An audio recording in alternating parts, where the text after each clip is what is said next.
فضیلت الشیخ مفتی محمد یوسف قصوری صاحب حافظہ اللہ تعالی، اب میں مختصر وقت کے لیے گزارش کرتا ہوں فضیلت الشیخ مولانا محمد شریف حصاری صاحب سے کہ وہ تشریف لائیں اور ہمیں نصیحت فرمائیں۔ مولانا محمد شریف حصاری صاحب۔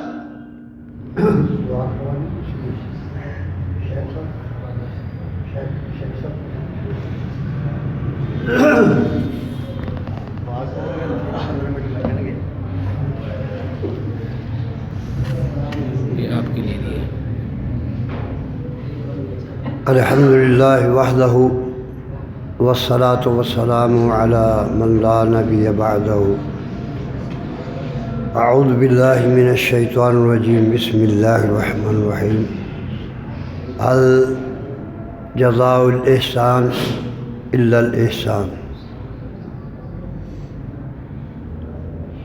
وقال النبی صلی اللہ علیہ وسلم ان اللہ محسن یحب الاحسان۔ اللہ تعالیٰ کی حمد و ثنا اور ہادی کائنات علیہ الصلاۃ والسلام کی ذات گرامی پر اربوں خربوں درود و سلام ہوں۔ خوش قسمت وہ لوگ ہیں جن کو اللہ تعالیٰ اپنے دین کی سربلندی اور اشاعت کے لیے چن لیتا ہے۔ علماء رب تعالیٰ ارشاد فرماتے ہیں انما یخشی اللہ من عبادہ العلماء، میری ذات سے ڈرنے والے علماء کرام ہیں۔ ہادی کائنات علیہ الصلاۃ والسلام نے ارشاد فرمایا العلماء ورثۃ الانبیاء،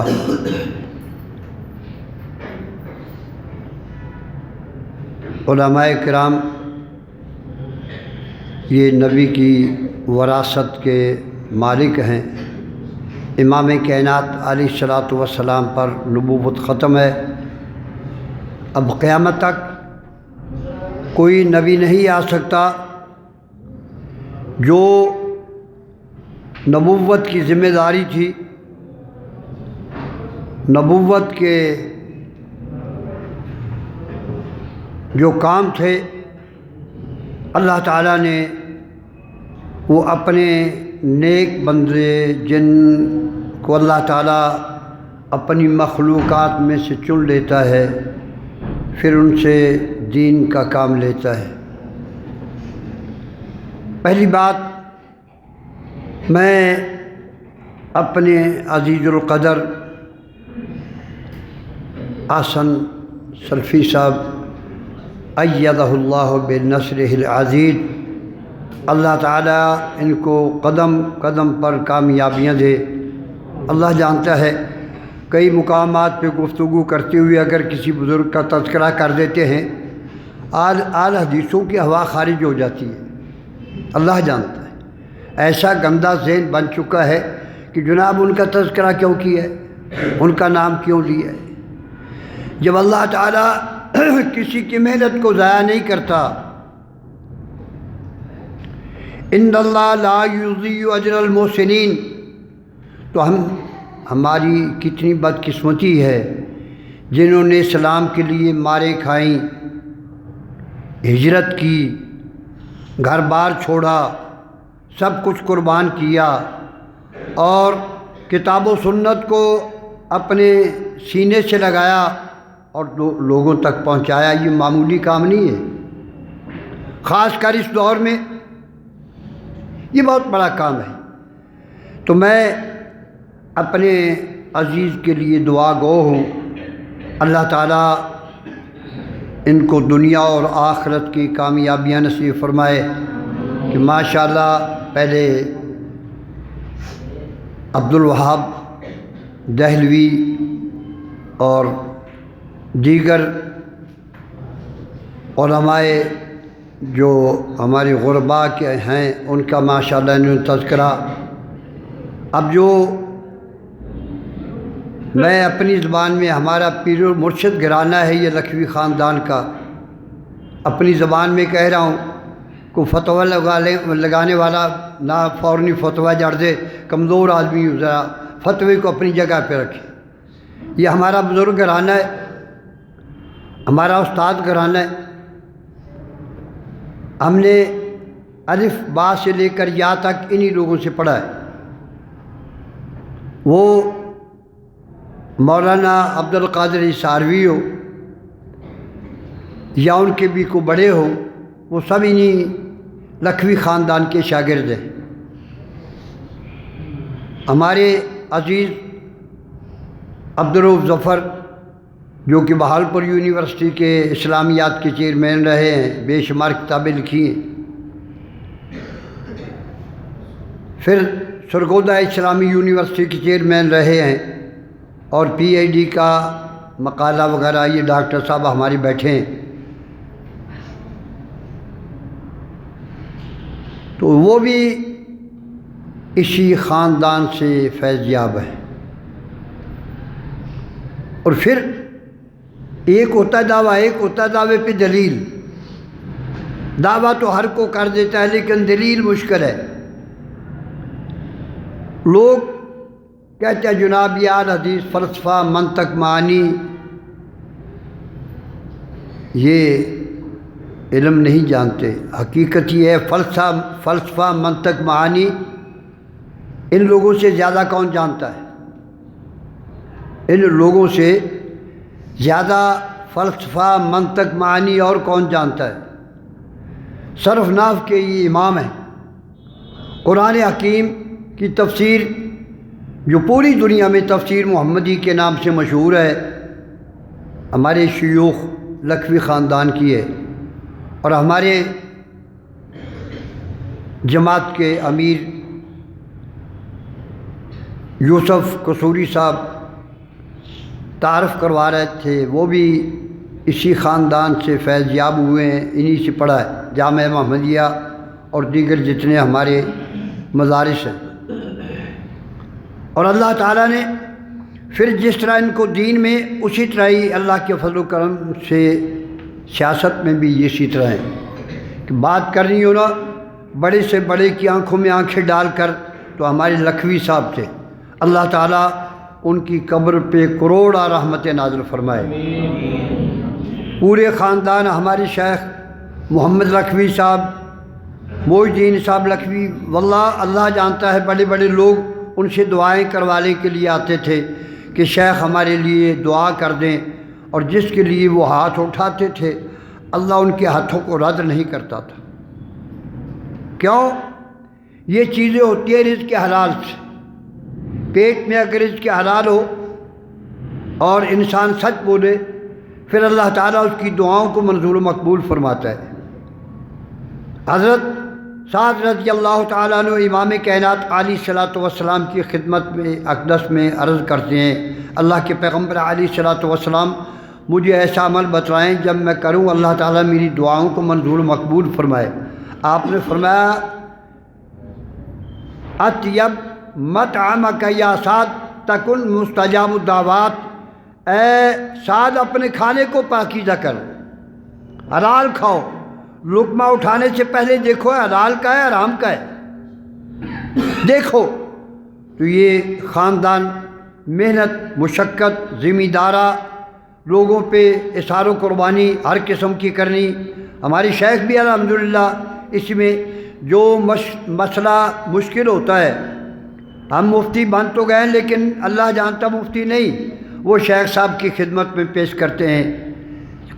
اور شیخ صاحب علم کے ساتھ ان گتھیوں کو اللہ کے فضل و کرم سے سلجھاتے ہیں. تو میں زیادہ ٹائم نہیں لینا چاہتا کیونکہ نماز کا ٹائم بھی قریب ہے اور میرے شیخ محترم ان کی دعا بھی ہے اور کچھ اپنے خاندان کے بارے میں ہمیں نصیحت بھی کریں گے، سمجھائیں گے، خدمات بھی. سب سے بڑی یہ ہے کہ آج تک اس خاندان کی نماز لوگ نماز سیکھنے کے لیے، اب تو ہم اپنی اللہ جانتا ہے شرمندگی ہوتی ہے، یہ پتہ نہیں چلتا کہ یار حدیث کے پیچھے نماز پڑھ رہے ہیں یا بریلوی کے پیچھے پڑھ رہے ہیں۔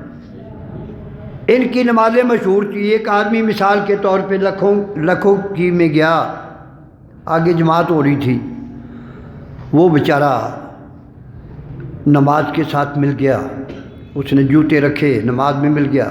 اب ان کی رفتار ہوتی ہے سبحان نبی اعلیٰ سبحان نبی اعلیٰ سبحان نبی 3 دفعہ کیا، اور جناب سر اٹھا کے دیکھا مولانا صاحب سجدے میں تھے، پھر وہ سجدے میں پڑ گیا۔ پھر اس نے اپنی روٹین جو ہوتی ہے سبحان نبی اعلیٰ سبحان نبی اعلیٰ سبحان 3 دفعہ کر کے پھر دیکھا مولانا صاحب پھر سجدے میں، پھر وہ سجدے میں پڑ گیا۔ 3-4 دفعہ اس نے کیا، اس نے کیا مولوی صاحب تو نہیں اٹھتے، کانی سے آنکھ کر کے جوتا دیکھا اور جوتا اٹھا کے دوڑ پڑا۔ کچھ 6 ماہ گزر گئے، کوئی آدمی وہ جہاں کا وہ آدمی تھا وہاں سے گزر رہا تھا، تو وہ پوچھنے لگے جناب کہاں سے آئے ہو؟ کہنے لگی جی میں لکھوں کی سے آیا۔ کہنے لگی میں ایک دفعہ نماز کے لیے گیا تھا، مولانا صاحب سجدے میں پڑے ہوئے تھے، کچھ 6 مہینے ہو گئے، ابھی اٹھا ہے کہ نہیں اٹھا ہو؟ 6 مہینے ہو گئے ابھی اٹھا ہے۔ ان کی نماز بھی اللہ کے فضل سنت کے مطابق، میں نے خود جو مولانا معین الدین صاحب تھے نور اللہ مرقدہ، اللہ کروڑا ان کی قبروں پہ رحمت کرے، ان کے پیچھے نماز پڑھی، 21 تسبیحاں، سبحانک اللہم ربنا و بحمدک اللہم اغفر لی، سبحانک اللہم ربنا و بحمدک اللہم اغفر لی، 23 تسبیحاں اللہ جانتا پڑھ رہی۔ وذکر اللہ ذکرن کثیرا، اور خصوصیت کے ساتھ سجدے میں یہ لوگ عبادت گزار،